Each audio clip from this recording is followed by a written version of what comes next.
Femmes d'ombre, femmes de lumière. Bonjour à vous qui nous écoutez, Florian Dai vous amène aujourd'hui à la rencontre de I. Bonjour à toutes et à tous et bienvenue sur les ondes de Radio Taïwan International. Aujourd'hui dans Femmes d'ombre, femmes de lumière, nous partons à la rencontre de Yi, une jeune taïwanaise qui avait commencé à apprendre le français à l'université Zhengzhi à Taïwan et qui ensuite a vécu 8 ans à Paris. J'ai choisi cette langue parce que tout le monde disait que c'était une langue très romantique. Personne n'avait dit que c'était si compliqué, difficile à apprendre. Et ensuite, je suis allée en France pour faire un master dans une école de commerce. Puis, je suis restée et je travaillais en France. Et en fait, c'est comme ça que je me suis beaucoup améliorée. Donc, tu as vécu en France pendant 8 ans et tu es rentrée il y a 2 mois. Je me demandais, comme tu étais allée là-bas avec l'idée que la France c'est romantique, est-ce que tu t'es heurtée à certaines réalités auxquelles tu t'attendais pas ? Oui, tout à fait. En soi, j'ai pas eu de choc culturel si fort que ça, je dirais. Après, sur, par exemple, l'efficacité dans tout ce qui est administratif, ça m'a un peu étonnée, surtout par rapport à Taïwan, parce que, on est quand même assez efficace dans tous les process, tout ça. Et en France, c'était pas du tout comme ça. Mais sans parler de l'administration de passeport, tout ça, même quand tu vas à la poste, ça peut être compliqué juste d'envoyer une lettre. C'est cette partie-là qui m'a un peu choquée. D'accord. Ouais. Et donc ensuite, tu as commencé, quand tu étais en France, à avoir un petit blog.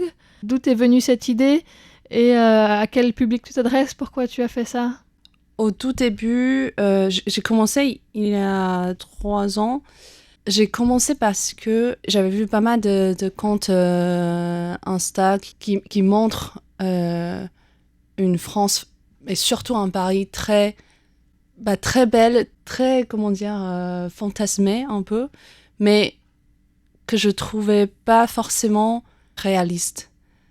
Donc là, je parle de surtout les gens taïwanais qui vivent en France, qui postaient des choses qui sont... Vraiment, c'est agréable à regarder, mais ça montre pas forcément la réalité de ce qui est d'habiter à Paris ou en France. Donc, je voulais montrer ça de ma manière, montrer ça d'une façon un peu plus réaliste, mais selon moi. Et voilà, donc en fait, c'est comme ça que j'ai commencé à écrire des petits articles pour poster sur Instagram. Et je me disais aussi que j'étais dans un environnement qui était quand même assez français, parce qu'il y a des gens qui sont à l'étranger, mais qui continuent à fréquenter que les Taïwanais, par exemple. Alors que moi, je travaille presque que avec les Français, et j'avais beaucoup d'amis français et tout. Donc je me disais que je pouvais vraiment montrer ça d'une manière un peu plus authentique. Du coup, c'était ça l'idée de base. Donc c'était des posts qui étaient écrits en chinois à destination du public taïwanais en général. Oui. Et surtout de ceux qui apprennent le français parce que c'est romantique ou qui ont ce genre d'image sur la France, en fait. C'était un peu pour nuancer ces clichés-là. Oui, c'est ça. Oui. Et quelles ont été les réactions que tu as reçues avec ces blogs ? La réaction, c'était... ils aimaient bien parce que c'est drôle, c'est drôle à regarder. Des fois, je me plains des Français, donc ça, c'est marrant à lire. Mais aussi, à travers ça, je pense qu'ils ont découvert, une réalité de la France. Est-ce que tu veux nous dire le premier post que tu as écrit, sur quoi c'était, ou la première chose qui t'a dit « mais ça, il faut vraiment que je le montre », c'était quoi ? En fait, c'était plus par rapport à la langue française. Je me rappelle que le premier truc que j'ai écrit qui a fait un buzz, mais quand je dis un buzz, bien sûr, c'est un buzz parmi une dizaine de personnes. C'était pas non plus... Mais je parlais de l'expression « oh là là », parce que je me rappelle que quand j'étais à l'université et on faisait quand j'apprenais le français, on faisait un théâtre en français. Et dans les paroles, il y avait oh là là. Et moi, je me disais, mais c'est pas possible qu'on parle comme ça, mais c'est pas réaliste de mettre ça dans un truc de théâtre. J'arrive pas à imaginer que les Français parlent vraiment comme ça, d'ajouter oh là là dans une phrase. Alors que je suis arrivée en France et là, j'ai réalisé que c'était vrai. Genre, les gens, ils disaient oh là là tout le temps pour toutes les émotions possibles. Et donc, en fait, le premier article, c'était sur l'utilisation de cette expression « oh là là ». On peut dire « oh là là, t'es trop belle ». On peut aussi dire, quand il y a quelqu'un qui coupe la queue, tu peux dire « oh là là, c'est relou », des choses comme ça. Et du coup, je pense que les gens, ils ont trouvé ça intéressant parce que tout le monde ne parle pas forcément français. C'est juste ce son... c'est drôle. Et on n'arrive pas à imaginer que c'est vraiment ça la vie quotidienne des Français. Sur un sujet un peu plus sérieux, tu as aussi fait un article sur ton expérience aux urgences en France. Ouais. Tu te comparais à une balle de ping-pong que les différents services se renvoyaient. Oui. Et alors que quand tu es arrivé à Taïwan, le problème ou le diagnostic a été posé en 5 minutes. Oui. Juste pour donner le contexte, c'était une fois, j'avais une douleur au niveau de ventre et je savais pas ce que c'était. J'avais mes règles, mais j'ai jamais eu de douleur de règles, donc je pensais pas que c'était ça. Bref, je suis allée aux urgences parce que c'était insupportable et je suis passée peut-être 5 heures ou 6 heures là-bas pour au final entendre que c'était sûrement juste mes règles. On n'a rien trouvé de grave. Voilà, du coup, je suis rentrée chez moi. Et 2 mois après, c'était la même chose à peu près à la période de mes règles. J'ai eu cette douleur, je suis allée aux urgences et pareil, ils n'ont rien trouvé. Et donc, je suis rentrée chez moi. Et tout ça, à chaque fois, ça a pris presque une journée entière à attendre. Je ne savais pas ce que c'était. Et puis oui, je suis rentrée à Taïwan et j'ai fait... je suis juste allée à l'hôpital et ça a mis peut-être même pas 2 heures. J'ai fait tous les examens possibles et on a trouvé que en fait, c'était l'endométriose, une maladie qui est quand même assez répandue chez les femmes. Donc j'ai écrit cet article, je pense pour 3 raisons. La première, c'était pour dire, en fait, d'abord, même si j'allais me plaindre de services français, tout ça, je voulais quand même dire que la sécurité sociale marche en France. Et en fait, j'ai fait tout ça et c'était gratuit. Donc, je pense que ça, c'est quand même une chose que les Taïwanais savent pas de la France. Parce que, on sait qu'à Taïwan, la sécurité sociale, c'est très bien et tout. Mais quand les gens ils pensent à la France, ils pensent à l'inefficacité aussi, parce que maintenant c'est devenu un peu un cliché partout. Mais je voulais quand même dire que la sécurité sociale, c'est très bien. Enfin, tu payes pas quand tu vas à l'hôpital. Donc ça, c'est le premier point. Je voulais quand même... Ça marche quand même en France, d'une certaine manière. Et le deuxième point, c'était pour dire que je vois pas mal de gens qui habitent à Taïwan qui se plaignent de l'hôpital, de beaucoup de choses de Taïwan.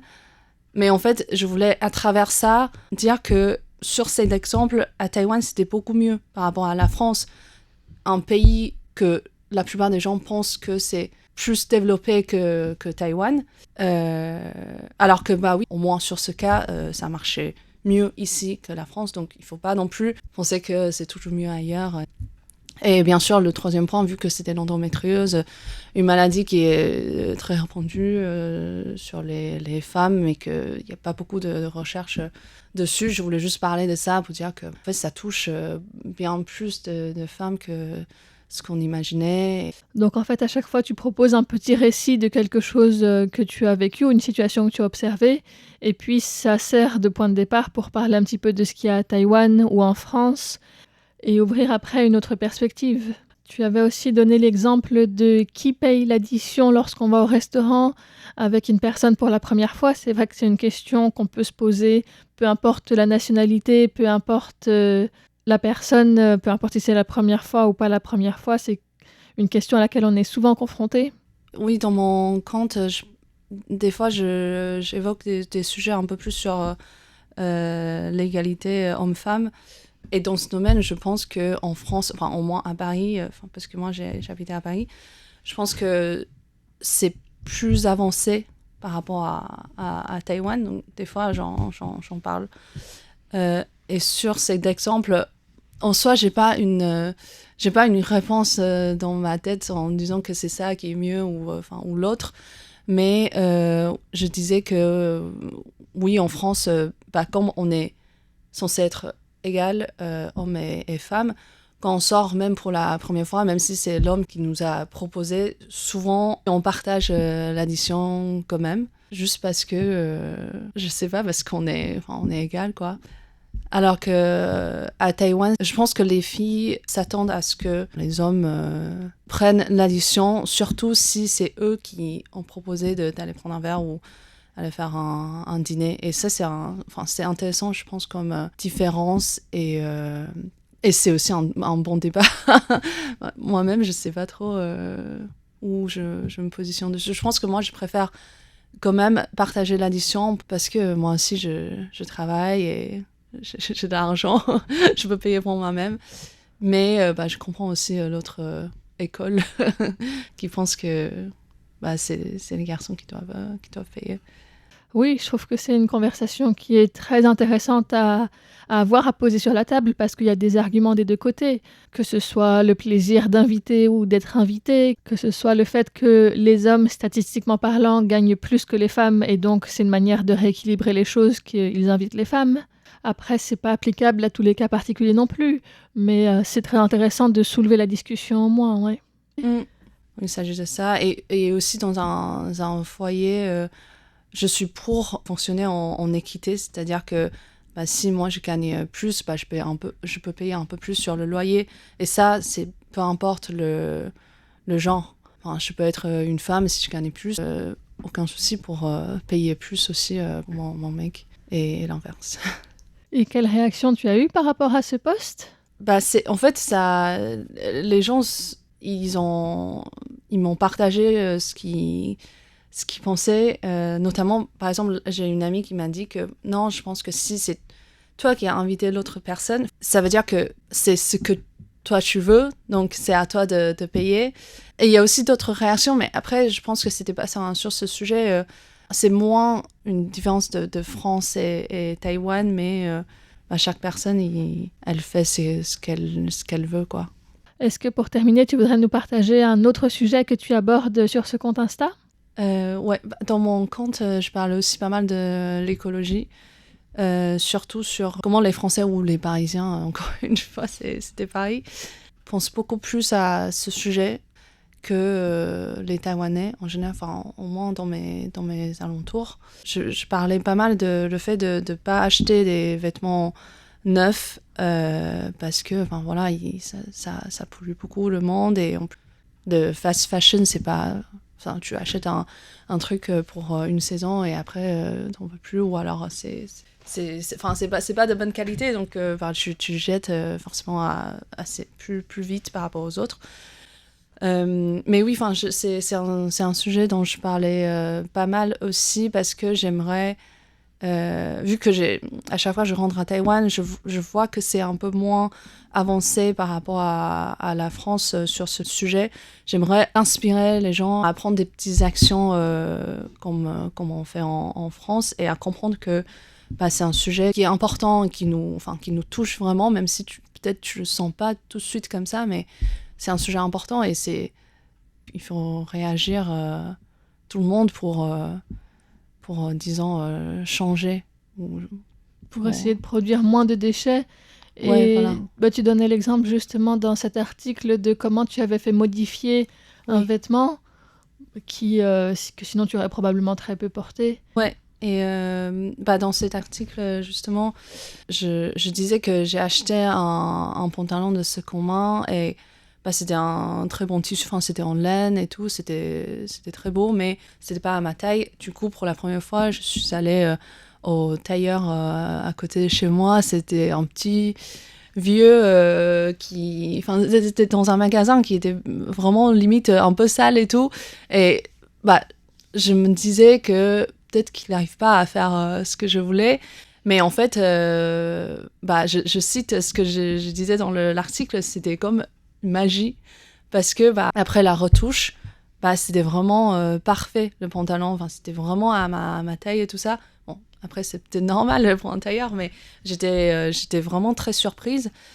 Et je voulais parler de ça pour dire aux gens on peut faire pareil à Taïwan. Parce que je sais pas si les jeunes, ils vont souvent chez le tailleur. J'ai l'impression que c'est plus la génération en dessus qui font. Mais il existe toujours ces gens, enfin ces tailleurs, petits commerces. Et en plus, ça te permet de pas jeter tes vêtements ou alors de prendre des vêtements de seconde main pour faire des trucs très bien. Et du coup, je voulais, à travers ce que j'ai porté, du coup, j'ai mis une photo de moi avec le pantalon et ça fait un peu outfit Instagram, tout ça. Bon, du coup, c'était une jolie photo que j'ai bien dans un musée et tout. Donc, c'était une photo comme ça, mais le fond, c'est que je voulais encourager surtout les jeunes de mon âge, quoi, d'essayer de faire pareil pour dire que, en fait, tu vois, là, aller au marché, voir le tailleur et acheter ce qu'on a, en fait, ça peut être cool aussi. C'est vrai que c'est pas forcément quelque chose que, disons, les personnes qui utilisent fréquemment Instagram sont habituées à faire. Oui, c'est ça. C'est ça, exactement. Bon, et est-ce que du coup, quelqu'un t'a dit qu'il a été faire ça après, dans les réactions? Alors, le tailleur, ouais, je pense, il y a des gens qui m'ont dit que... qui m'ont demandé si je connaissais les tailleurs à côté de chez moi, qui font bien les choses à Taïwan, mais vu que ça fait longtemps que j'ai pas habité ici, j'en avais pas forcément.